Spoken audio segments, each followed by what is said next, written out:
தோழர்களே, அப்படிப்பட்ட கருத்தியல் புரிதலோடு இந்த களத்தில் நிற்கிற நம்மை பலவீனப்படுத்த வேண்டும், இந்த தலைமையை சிதைத்து விட வேண்டும் என்கிற காழ்ப்புணர்வோடு பலரும் இங்கே கதைத்துக் கொண்டிருக்கிறார்கள், அவதூறுகளை பரப்பிக் கொண்டிருக்கிறார்கள். அதை நாம் பொருட்படுத்த தேவையில்லை.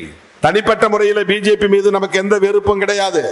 பிஜேபி தலைவர்கள் வந்துருச்சு, அதனால எல்லாரும் அது எப்படி அவருக்கு நட்பு உறவு அப்படின்னு பேச ஆரம்பிச்சாங்க. இப்ப நான் சொல்றேன், காலையில எனக்கு 8:30 மணிக்கு டெல்லியிலிருந்து ஒரு அழைப்பு வந்தது. +11 போட்டு நம்பர், லேண்ட்லைன் நம்பர். என்ன நம்பர்னு தெரியாம நான் எடுக்கல. அப்புறம் அடிச்ச உடனே, சார் உங்கள்ட்ட ஹோம் மினிஸ்டர் பேசணுங்கிறாரு அப்படின்னாங்க. யாருங்க? என்ன? அமித்ஷா பேசணுங்கிறாரு அப்படின்னாங்க. நான் உடனே சரி லைன் கொடுங்க, என்ன இணைப்பு கொடுங்க. என்ன இணைப்பு கொடுத்த உடனே, திருமாஜி how are you, how old are you, my best wishes, happy birthday என்று சொன்னார்.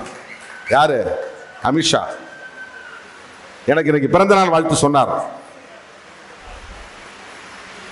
அவருக்கு நான் நன்றி சொன்னேன். உங்களுக்கு ரொம்ப நன்றி, உங்களுடைய வாழ்த்து கிடைத்ததற்கு நன்றி.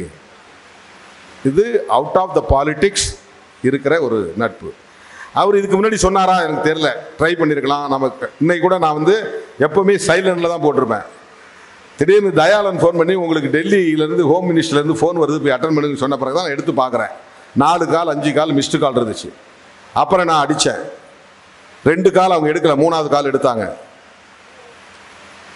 என்னுடைய சர்டிஃபிகேட்டில் என் பிறந்த நாள் 10/7/1962. அப்போ அப்படி எழுதிட்டாங்க. என் ஜாதகத்தில் எனக்கு எழுதியிருந்த பிறந்த நாள் ஆகஸ்ட் 17, ஆவணி 1. ஜாதகம் எழுதுறவங்க தான் கரெக்டான தேதி குறிப்பாங்க. ஏன்னா இப்போ உள்ளூரில் இருக்கிற ஐயருங்க கரெக்டாக எந்த தேதியில் பிறந்தமோ பிறந்த தேதியை கரெக்டாக ஆவணி மாதம் 1ஆம் தேதி சுபகிருது வருஷம் ஆவணி மாதம் 1ஆம் தேதின்னு எழுதி வச்சிருக்கிறாங்க. அதனால நாம் 10/7 கொண்டாடுறதில்லை. பிறந்த நாள் கொண்டாடுறதுன்னு முடிவான பிறகு சர்டிஃபிகேட்டில் இருக்கிற தேதியை மறந்தாச்சு. ஜாதகத்துப்படி எழுதின தேதி அதுதான் உண்மையான தேதி.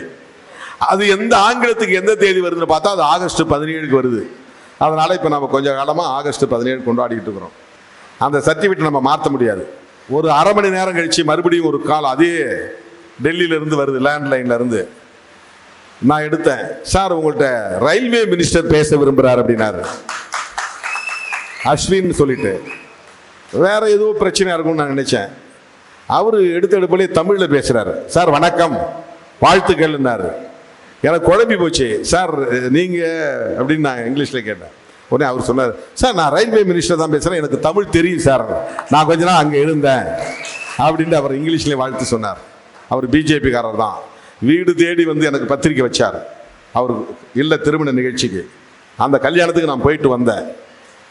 பிஜேபியின் கொள்கையை எதிர்ப்பது என்பது வேறு, தனிநபர் உறவு என்பது வேறு. நீங்க ஆதரவு கொடுத்துட்டீங்க, திமுக கூட்டணி தொடருதான். திமுகவோட நல்ல நட்பில் தான் இருக்கிறோம், உறவு தொடர்கிறதுன்னு சொன்னேன். உடனே அது எப்படி இங்கேயும் போவீங்க அங்கேயும் போவீங்களா, அங்க ஒரு காடு இங்க ஒரு காடு. இது தமிழ்நாடு ட்ரெடிஷனல் பாலிடிக்ஸ். பேசக்கூடாது, இங்க போனா அங்க பேசக்கூடாது. ஜெயலலிதா அம்மா இருந்தப்போ அதிமுக தலைவர்கள் யாராவது அவளை பார்த்துட்டா ஓட்ட முடிச்சிருவாங்க. வேண்டாம் வேண்டாம் வேண்டாம், போட்டோ எடுத்து எவனாவது அனுப்பிச்சிருவான் அப்படி மிரட்டி வச்சிருந்திருக்காங்க. அதிமுக திமுக தொண்டர்கள்ட்ட இந்த அரசியல், இந்த தாக்கம் இன்னும் இருக்கு. அதை முதல்ல உடைச்சவன் திருமாவளவன். நான் திமுக கூட்டணியில் இருக்கும் போதே அப்போல்லா மருத்துவமனைக்கு நான் போனேன். நான் வந்தேன், அதுக்கு பிறகுதான் ஒவ்வொரு தலைவராக போனாங்க. அந்த மரபு வழி அரசியல் கலாச்சாரத்தை உடைத்தவன் திருமாவளவன். இப்ப ஏன் அவங்க ஒன்னா சேர, கூட்டணிக்காக சேர சொல்றோம், எலெக்ஷனுக்காக சேர சொல்றோம். அதை நீங்க எப்படி சண்டை பண்ணுவோம், சண்டை போட்டுங்க, பிரச்சனை பண்ணுவோம் பண்ணிக்கங்க. ஆனா பிஜேபியை எதிர்க்கணும் போது டிவிக்கு என்ன சொல்றாங்க, எங்க கொள்கை எதிரின்றாங்க. ஓகே, டிஎம்கே என்ன சொல்றாங்க, இவ்வளவு நாளா நாங்க எதிர்த்துட்டு இருக்கோம், தொடர்ந்து எதிர்ப்புன்றாங்க. இந்தியா பிளாக் என்ன சொல்லுது, அவங்களை எதிர்ப்பது தான் அரசியலுங்குது. அப்ப ஏன் இவங்க ஒரே அணிக்கு வரக்கூடாது? இதுதான் திருமாவளவன் எழுப்புகிற கேள்வி. இதுல என்ன தப்பு இருக்குது? கேரளாவில் காங்கிரஸ் இடதுசாரிகளும் பயங்கரமான மோதல்.